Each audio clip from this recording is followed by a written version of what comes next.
Have you ever heard of places where legends are more real than we imagine? Today, I'm going to tell you a story about one of those places, Black Hollow Lake. No one knew exactly how long it had existed, but the stories about it were ancient. Some said that from time to time, the lake chose someone to never return. And of course, like everyone else, Noah thought it was all nonsense. But that night, something felt different. The wind blew in a strange way, as if the lake itself were alive, waiting. Noah never believed in legends, but soon, in a terrifying way, he would learn that some stories are much more real than we imagine, and he would be the next victim. Noah had always liked the idea of being alone at the lake. It was a place where he could hide from the world, where the rustling wind in the trees drowned out the city's noise, and the water seemed to whisper secrets in a language he would never learn. Afternoons passed slowly and lazily, and he didn't mind the silence that dominated Black Hollow, the lake that had always been the backdrop of his childhood. That day, however, the lake felt different. The wind, usually gentle, was strong and erratic, shaking the trees with an intensity that made the shadows dance. The sky was clear, but a strange mist formed on the water's surface, as if the lake itself were trying to hide something, a secret no one was ever meant to discover. Noah sat by the shore, his old coffee mug beside him, and gazed at the water, hypnotized by the way it seemed to move on its own. The full moon's reflection danced upon the small ripples, but there was something more, something he couldn't quite define. A feeling in his gut, as if the lake was watching him, calling him closer. He tried to push the thought away. "It's just your imagination," he told himself. But the feeling lingered, a growing weight on his shoulders. He looked toward the surrounding forest. The wind was the only sound. No birds, no animals. The forest was still, as if it were waiting for something. The air felt heavier than usual, as though the trees, the leaves, and the water itself were breathing, moving in sync with a rhythm Noah couldn't understand. And then he heard it. A soft, almost imperceptible sound coming from the water. Noah froze, his coffee suspended mid-air, straining to hear. At first, he thought it was the wind, a stronger gust passing through the nearest tree.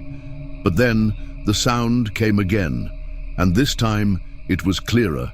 It was a voice, his own voice, whispering his name like a breeze brushing against his skin. Noah. Noah. A strange sensation took hold of him, like something inside his chest had been squeezed. He looked around, but saw no one. The lake was so calm, so undisturbed, it almost seemed unreal. He took a step back, unsettled, but the voice continued. "Noah, come." He stood up abruptly, spilling his coffee onto the ground, but he didn't care. His mind was fixated on that voice. A familiar echo, yet with a quality he couldn't identify. He stared at the lake, trying to rationalize what was happening. It has to be a prank, he thought. Some kids from town, or maybe some lunatic wandering around. But as he looked at the water again, something made him hesitate. A faint glow, almost imperceptible, emerged from the depths, reflecting the moonlight in a way that felt wrong. There was nothing there. There shouldn't be anything there.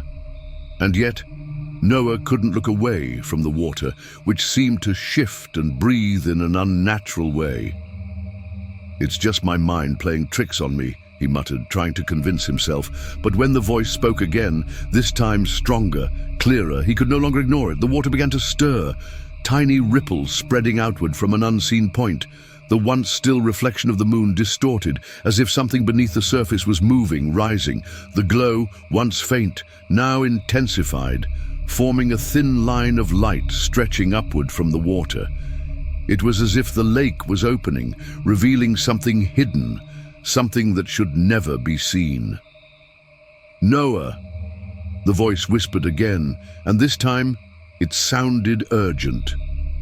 "Noah, come to me." He took a step toward the water, hesitant, his feet feeling heavy, but something in him, something beyond his control, pulled him forward like an invisible force. He glanced at the trees around him, and for the first time, a deep chill ran down his spine. He wasn't alone anymore.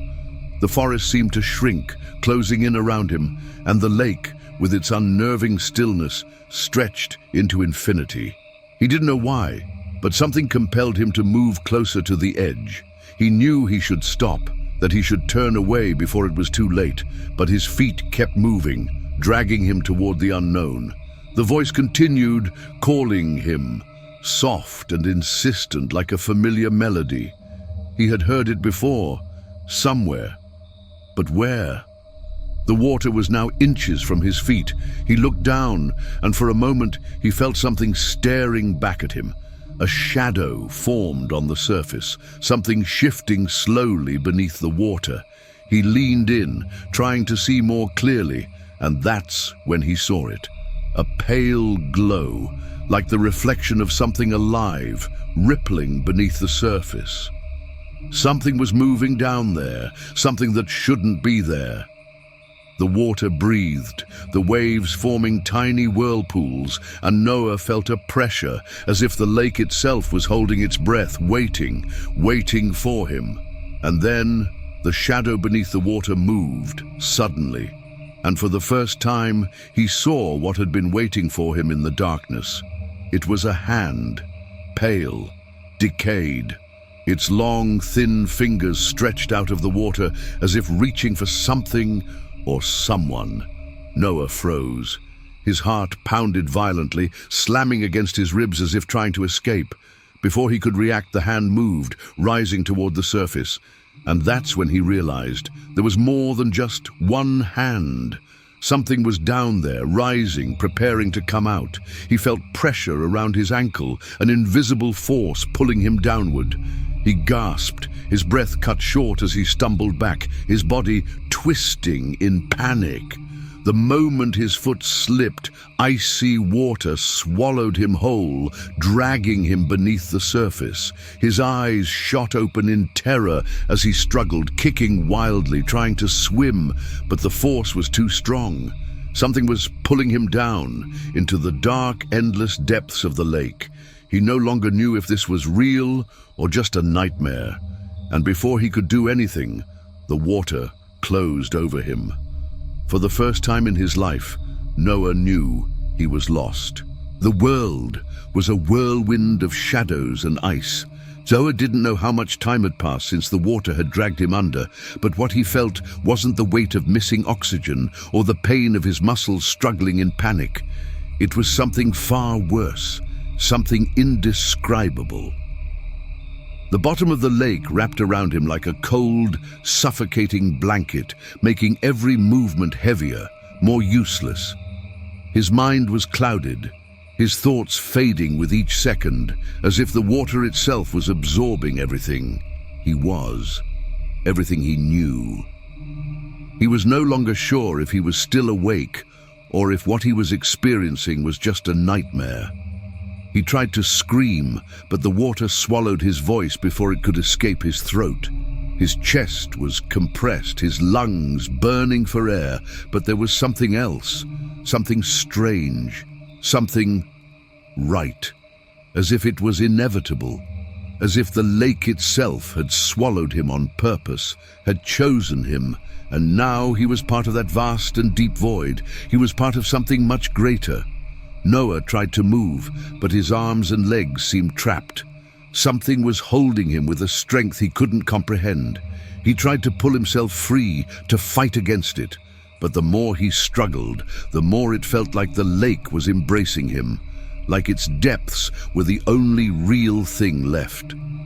The rest of the world seemed like a distant dream, an echo, and he was no longer sure if he even wanted to escape. Then he felt it, the touch. It was cold, terribly cold. It wasn't the water, it wasn't the darkness around him, it was something else.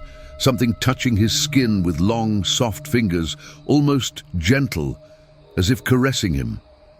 A shiver ran down his spine, and the voice, that same voice, returned, whispering in the depths of his mind.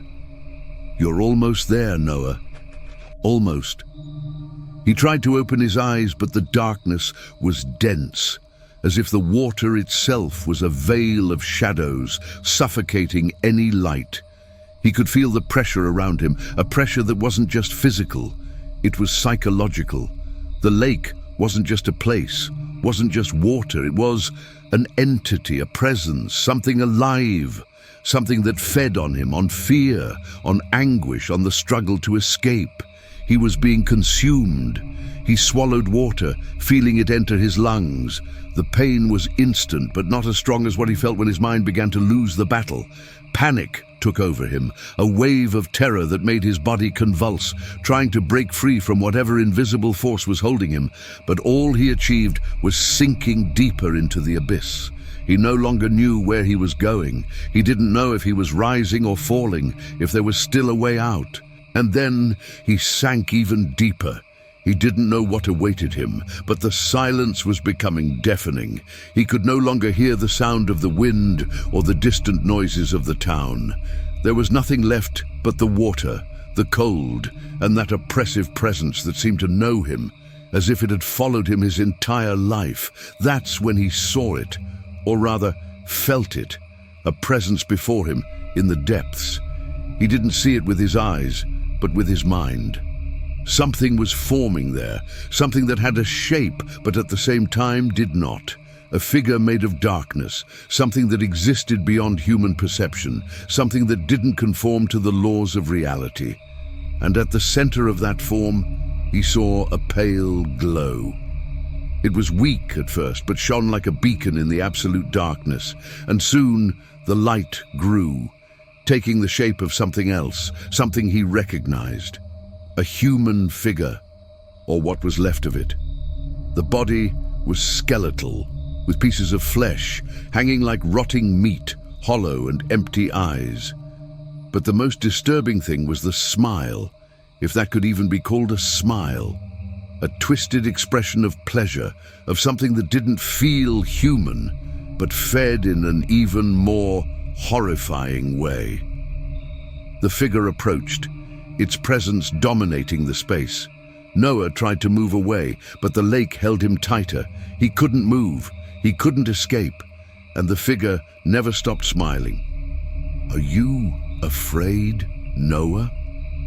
The voice was low, guttural, as if it came from the depths of hell itself, but somehow he recognized it. It was the same voice that had called him before. "Do you feel weak? What are you really? A man? A human being? Or just another one the lake has chosen?" Noah didn't know how to answer. Those words, those questions were like knives cutting through his mind, tearing apart his sanity. He wanted to scream, to do anything to rid himself of that thing, that presence that watched him. But his body was paralyzed. He couldn't move. He could no longer think. His mind was being erased, consumed by the waters. "You will stay with me, Noah." The voice was closer now, clearer. "You will join the others, the ones the lake has chosen." And then, before Noah could understand what was happening, the being's hands reached out toward him. He tried to resist, tried to move away, but it was useless.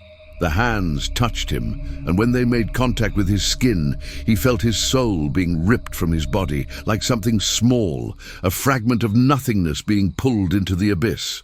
But it wasn't the end. It wasn't the end, because the lake, he knew, would not let him go so easily. Noah didn't know how, but he was alive, or at least he felt alive. His eyes were open and he could see, or at least what passed for sight in that insane place. He was no longer at the bottom of the lake, but somewhere far more terrifying, more absurd, a space that made no sense. He wasn't breathing, yet he felt the air, cold, piercing, entering his nostrils. But that wasn't what disturbed him the most. It was the feeling of being watched, of being the only being in an empty world, waiting to be devoured. He looked around. All around him, nothingness. There was no water, no darkness, but there was also no light. It was as if the world he was in was a thick, opaque ink, colorless, lifeless. The ground beneath his feet wasn't solid, nor was it mud. It was something elastic, molding itself to his weight, yet at the same time, it wasn't real. There was a discomfort in his foot, a strange sensation, but he couldn't think about it anymore. He felt the weight of something pushing him forward. Then he heard the sound. It was faint, almost a whisper, but the density of the atmosphere made even the smallest vibration feel like a deafening roar. The sound came from somewhere to his left. He turned quickly, his body instinctively tense, muscles rigid as if preparing to run, but his mind was no longer sure which direction to take. He tried to breathe again, to stay calm, but the air grew heavier with each breath. And then he saw it. The house. He didn't know when it had appeared, but he knew it couldn't be real. Time seemed to stretch, as if it had stopped, yet also rushed forward without meaning. The house stood before him, its rotting dark wood contrasting with the void around it. The windows were shattered, broken glass scattered on the ground, a decoration of decay. He looked at the walls and saw mold, and a sickening stench of decomposition lingered in the air. The door was ajar, as if inviting him inside, as if it were an invitation. Noah didn't know what to think. His mind was a storm of thoughts and fears, an urge to flee, yet at the same time, something called to him from within the house, something familiar, something he didn't want to recognize. His feet carried him forward. He wasn't in control anymore. It was as if the environment itself was pulling him in, as if every step was predestined. He reached the door, his fingers touching the aged wood. It was cold, damp, like touching the flesh of something long dead. The door creaked open. A painful, screeching sound echoed through the emptiness of the house. The interior was dark, a shadow with no end. The walls twisted, moving erratically as if they were alive, shifting to accommodate Noah's presence. He stepped inside. The stench of rot grew stronger, mixing with the house's humid air as if it was drowning from within. His first step onto the wooden floor felt wrong. The sound of his own weight was muffled, as if the house was absorbing it. Something was deeply, horribly wrong. The walls weren't at right angles. What should have been a hallway stretched endlessly ahead, but at the same time, it felt like an illusion, a space that extended and distorted as he advanced. What once seemed like a human home had become something else entirely, something of unnatural proportions, an architectural nightmare where the boundaries between reality and nightmare were dissolving. Noah tried to focus, to orient himself, but every time he looked toward the end of the hallway, he felt like the space was stretching, pulling away from him. He no longer knew if he was walking straight or in circles, and the thought made his head spin. Then he heard the sound, a chair creaking, soft, almost imperceptible, but in the crushing silence, it was deafening. The sound came from the main room, the only room with a dim light, as if darkness was a liquid, something that spread but refused to touch that one fragile point of illumination. He moved toward the sound, instinctively, as if drawn to it. The hallway stretched before him, and he felt a growing pressure on his shoulders, as if unseen eyes were watching him. He stepped into the room, and the sight was more unbearable than he had imagined. The room was chaos, rot, and decay. Fallen paintings on the walls, their images disintegrating on the crumbling wood. The floor was covered in thick slime, and the furniture was coated in filth, the upholstery torn apart. But his attention was drawn to the rocking chair. It was there, in front of the broken window, swaying back and forth on its own, as if an invisible hand was moving it.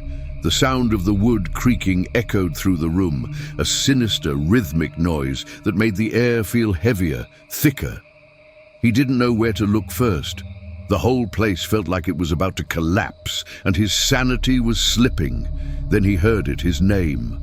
A whisper, deep, muffled, yet somehow terrifyingly clear. The same voice, the one that had called to him from the depths of the lake. The voice he feared. He spun around, trying to find its source, but there was nothing but darkness.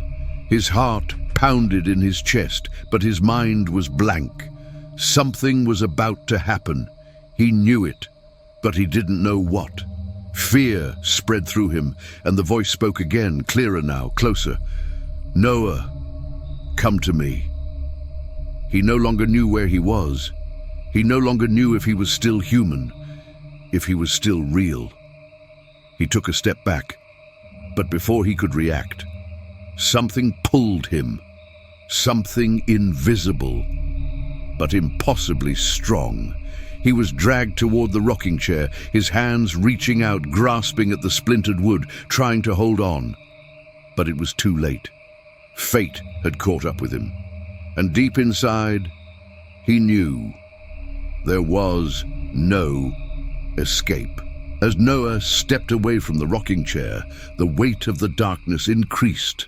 The air grew even denser, as if the house itself was trying to swallow him, suffocating him with every step he took. Every wall seemed to move, undulating slowly, as if it had a life of its own. He looked ahead, toward the corridor that seemed to stretch endlessly, and felt a growing pressure in his chest. It was as if he were being pulled into the depths of a well, as if an invisible force was dragging him toward the unknown, toward something he could not yet comprehend, but knew to be fatal. The whispering began again, but this time it was not just one voice, it was many. They intertwined, blending into a dreadful, unintelligible melody, yet unmistakably a plea, a beckoning toward his fate. He covered his ears with his hands, but the voices echoed inside his head, as if they were an extension of his own thoughts. "Noah, come, stay with us." They would not stop. He knew he had to run. He wanted to flee, but he couldn't. His feet were stuck, as if the house itself was holding him, keeping him in its deadly embrace. There was no way out. The house never let anyone leave. Suddenly, a figure materialized in front of him, a thin, contorted body floating, its hollow, empty eyes staring directly at him. It wasn't human. It was something far older, something that had long since lost any trace of humanity. Its face was deformed, skinless, with raw flesh exposed and protruding bones. It was an unbearable sight, and yet something in its gaze felt familiar. Something about that face. He knew who it was, but he didn't want to know. He didn't want to remember. The entity reached out a hand, its long, twisted fingers approaching him like claws. Noah felt a deep chill, a sensation of imminent death. His body froze. He wanted to scream, but his voice was gone, as if the house had drained his words, stripped away his ability to react. He no longer knew what to do, how to escape something that could not be touched, something that no longer belonged to the world of the living. And that was when he saw them. More figures emerged, forming out of the darkness, their shapes appearing and dissolving in the shadows with a fluid motion, as if they had been molded by the very void. They floated, their bodies suspended in the same unnatural way as the first entity.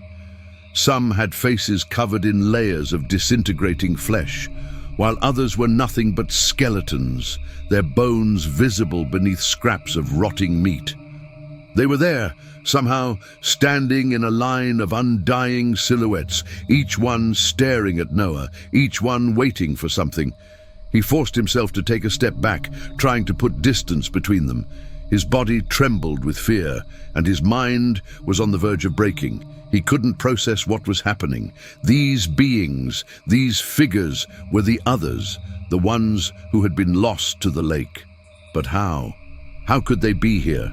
Weren't they dead? Hadn't they disappeared? The answer didn't come. His mind was in chaos, a storm of uncertainty. And the voices grew louder, intertwining, more intense, more desperate. He felt his sanity slipping away, the pressure in his head increasing until he could barely think. It was as if the voices were becoming a part of his own consciousness. He no longer knew where the house ended and where he began. Noah found himself surrounded by those beings, their claws brushing against his back, his neck, as if they were testing his resistance, as if they knew he was weak. He knew the only way out was to understand what they wanted, but that seemed like too high a price to pay. Each one of them seemed to be a distorted version of someone he had once known, but every face was unrecognizable, deformed, as if the water of the lake had consumed their identities, turning them into walking nightmares. And then he realized something. They were not just lost souls. They were waiting for him. They needed him. They wanted him to join them. "Noah!" The voice came from one of the figures. It was closer now, its form shifting as it approached.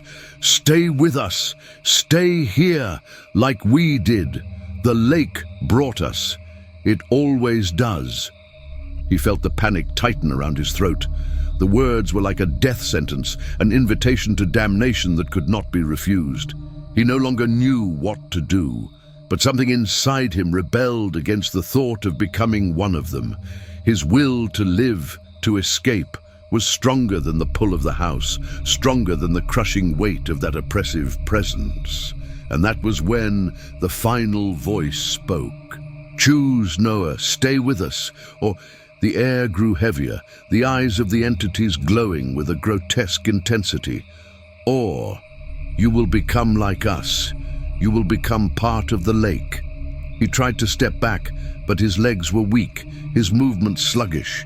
He could no longer distinguish reality from nightmare. He was surrounded by those beings, each one seeming closer, more menacing. They were waiting for an answer, and Noah knew he could not run. Not anymore. The house, the lake, the others. It was all connected. His mind was collapsing, his sanity unraveling. He knew this was the final choice. Stay, or be consumed, to become a part of what he feared, or be swallowed by fear itself. But before he could make a decision, he heard something coming from outside the house, a distant sound, muffled but still present, a sound he recognized, the sound of water. That sound was the last thread of hope. But was it too late? Noah felt the temperature drop, a chill running up his spine, so cold and penetrating that it seemed to cut through his flesh, reaching his bones. The voices, now a deafening chorus, intensified, united in a low, endless chant that echoed in his mind. He could barely distinguish the sounds from his own thoughts. The fear, that primal fear, had taken over his body. He was paralyzed, unable to move, his feet glued to the floor as if they were stuck by the very earth or by the curse of that place. The presence around him grew more oppressive, more immediate, until the air seemed to press down on him as if it wanted to crush him, squeezing out the last drop of life. The entities were there, floating, their grotesque forms appearing from nowhere, appearing and disappearing like shadows in a nightmare, always with their eyes fixed on Noah, their gazes empty, hungry, as if they were waiting for something from him. No, it wasn't just waiting. It was a demand. He knew he was trapped. He knew there was no escape. The corridor ahead seemed endless, the door at the end of it a distant illusion, like a promise that would never be fulfilled. He was even afraid to look back, to the deformed faces, the long, twisted claws floating in the air, always closer, always more threatening. "Stay with us," the voices whispered. "Stay with us, Noah, or we will stay with you." The cold intensified. One of the entities, the closest of them all, extended its hand, its thin, bony fingers moving as if they were trying to reach him. The touch of its pale skin was a promise of death, a touch that seemed to corrode his soul before even making contact with his flesh. He tried to step back, but his body was immobile. Terror had frozen his joints, leaving him vulnerable. The voice came again, louder, more demanding. "Stay with us, Noah. The lake is our home. You belong to it now. We all belong to it. The lake consumes us, but it keeps us. It keeps us forever."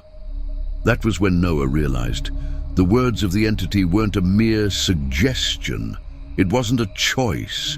They were offering him an offer he couldn't refuse. Staying with them would mean becoming part of that curse, becoming one of them, a shadow, a lost soul, a spirit that would never know peace again. Staying there, with them, would mean being consumed by the very darkness of the lake, swallowed by it, lost forever. But there was something else. Something inside Noah, something he had kept hidden all his life, something that had never been broken no matter how much fear and pain tried to destroy it. The will to live. He couldn't give in. He couldn't become one of them. He couldn't let fear completely dominate him. "No!" he shouted, his voice breaking the silent tension of the submerged house. "I won't stay! I won't be one of you!" The entities began to laugh. The sound was grotesque, distorted, as if they were enjoying his resistance.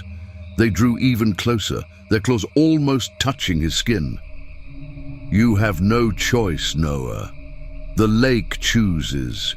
The lake always chooses." The last step he took was harder than the others, but with a desperate strength that came from somewhere inside him, Noah began to run, running like he had never run before. He didn't know if fear was pushing him or if the only thing keeping him alive was pure survival instinct. His feet hit the ground like a drum, echoing through the house, but he didn't stop. He couldn't stop. He looked back and saw the shadows stretching, trying to reach him. The twisted hands of the dead tried to touch him, pull him back, but he fought, throwing himself forward, advancing in the endless corridor. And then suddenly he saw the door that until that moment had seemed a distant dream, a fragile vision, almost unrecognizable. But now it was there, just a few meters away. He ran, his breath heavy, each movement more desperate than the last. The voices were behind him, louder, clearer, calling his name, beckoning him to return. Noah threw himself at the door. It opened, but what he found on the other side was not the freedom he had hoped for. It was the lake, Black Hollow Lake, dark and endless, the water seeming to swallow the world. And there, at the bottom, he saw the eyes. Those eyes. They were there, watching him. They were waiting for him. The cold hand grabbed his ankle. He screamed, trying to free himself, but the water pulled him with force, dragging him down. He felt the weight of the water closing over his body, his lungs burning, fear taking over his mind. But before he could give up, he looked up and saw the surface of the water before him. He knew he didn't have much time. With one last effort, he lunged for the surface, his body moving with desperate force, pushing him up, out, toward freedom. His fingers touched the surface of the water, but the weight of the darkness still pulled him down. And then, with one last scream, he emerged. But the night was no longer the same. The lake had changed. Silence enveloped him. He looked back and there was no one. There was nothing. The lake was calm. There were no figures, no whispers. But the weight of what he had seen, of what he had felt, remained there, inside his mind, slowly consuming him. In the distance, the voice whispered again. This time, it wasn't calling Noah's name, but someone else's. Black Hollow Lake was always waiting, and it knew it would soon call another. Noah escaped, or at least he thought he had. The lake was silent now, as if nothing had happened. But the truth is that some things cannot be left behind. Black Hollow Lake did not forget Noah, and he knows it. The curse of the lake, that entity hiding in the dark waters, waits patiently, awaiting the right moment to call someone again. And who knows? Maybe the next victim is closer than we think. But before you go, think. If you heard your name called in the darkness, would you have the courage to ignore it? Or would you approach the shore just to see what's there, waiting for you? Meanwhile, Noah, deep in his mind, feels the weight of that place, the voices that never left him. The lake will always be there. And when night falls, someone, somewhere, will hear that whisper. And maybe, just maybe, it will be you. If you enjoyed this story, subscribe to the channel because what's coming next could be even more disturbing. And remember, some mysteries should never be unraveled. Subscribe and turn on notifications. The next story could be yours.